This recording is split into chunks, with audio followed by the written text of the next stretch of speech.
багш амны хүндийн эрүүл мэндийн сургагч багш. Энэ юу вэ? Шагаан шүд.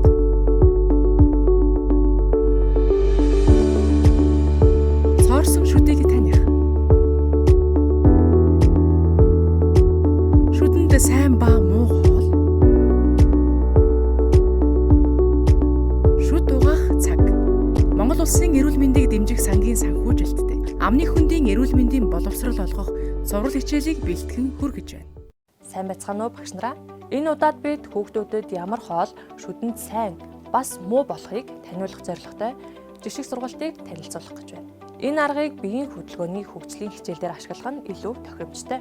Энэ хичээлээр бидний шүдэнд ямар хоол хүнс сайн бас муу болохыг мэдэж авах болно. Та бүхэн бэлэн үү? Хөдөлгөөн хийхэд саадгүй орчинд хүүхэд бүр хөдөлгөөн хийхэд чөлөөтэй хувцсан байх нь энэхүү тоглоомыг тоглоход тохиромжтой. Багш та хүүхдүүдийг ар араас нь жагсаад зогсоох ба тоглоомын дүрмийг сайтар тайлбарлаж өгөөрэй. Багш хүнсний бүтээгдэхүүний зургийг эхний хүүхдэд харуулна. Хүүхэд зургийг багшаас аваад тухайн хүнсний бүтээгдэхүүнийг шүдэнд сайн гэж бодож байвал баруун гар тийш 2 удаа өсрөх хөдөлгөөн хийнэ. Харин шүдэнд муу гэж бодож байвал зүүн гар тийш 2 удаа өснө. Багш дээрх дараалал гартаа барьсан хүнсний бүтээгдэхүүний зургийг хамгийн сүүлийн хүүхдэд харуулж үнэлүүлнэ. Үүнд луван, алим, мах, сүү, ундаа, моттой чихэр, резин чихэр, шоколад, бялуу, зармиг, зөв ардсны ундаа зэрэг шууд идэж уух боломжтой бүтээгдэхүүний зургийг ашиглаарай. Ингээд хүүхдүүд маань өөрийн сонголтоор шүдэнд сайн ба муу гэсэн хүнсний бүтээгдэхүүний зурагтай 2 баг болох ба тойрог үүсгэн сууцгаахад багштай туслаарай.